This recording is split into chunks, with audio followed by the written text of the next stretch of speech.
absoluteness. When we put question him, very technically answered because he's an intelligent man.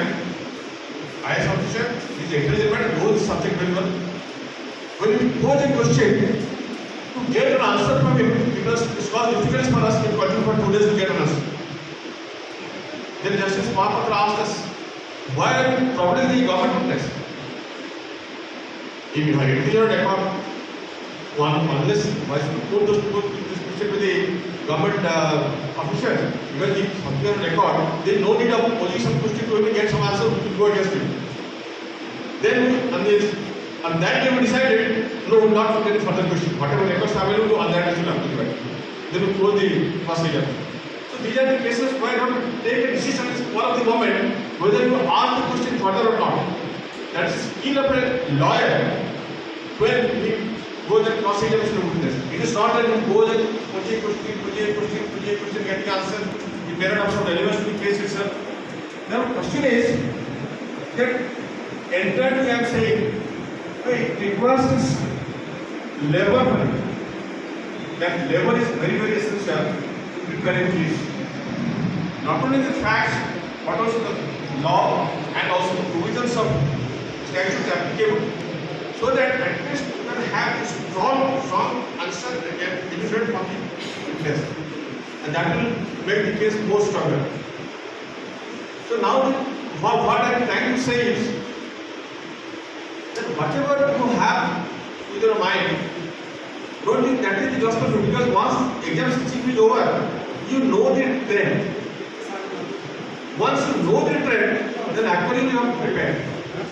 And don't think that a witness is full. A person may be looking at foolishly, but he is very, very witty and very, very intelligent. Then you have to see where the cross exam is going on.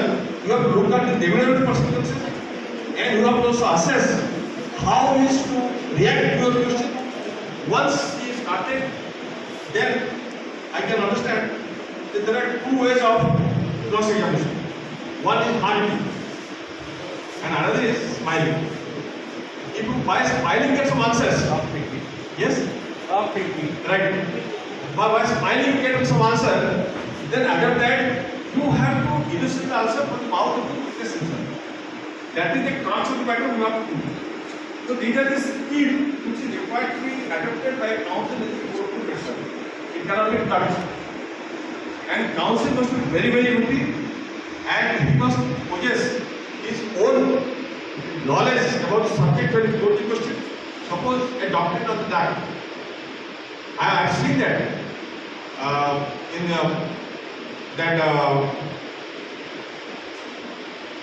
the Delhi Border case, when Brahmanda Panda was referring to Modi jurisprudence, at that time I was a student, I didn't know what Modi used to do here.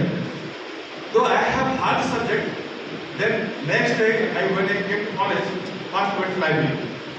But yesterday, now it's Modi jurisprudence. What is that Modi jurisprudence? That intuition of the mind is more important.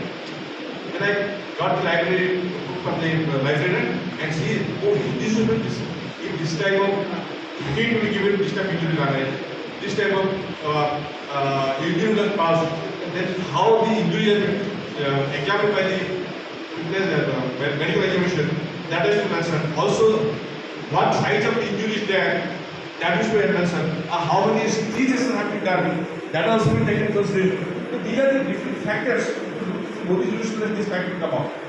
In any case, these are the facts you have to be very thorough when you are posed a question to a doctor. Then if you pose a question to engineer, then you will be very thorough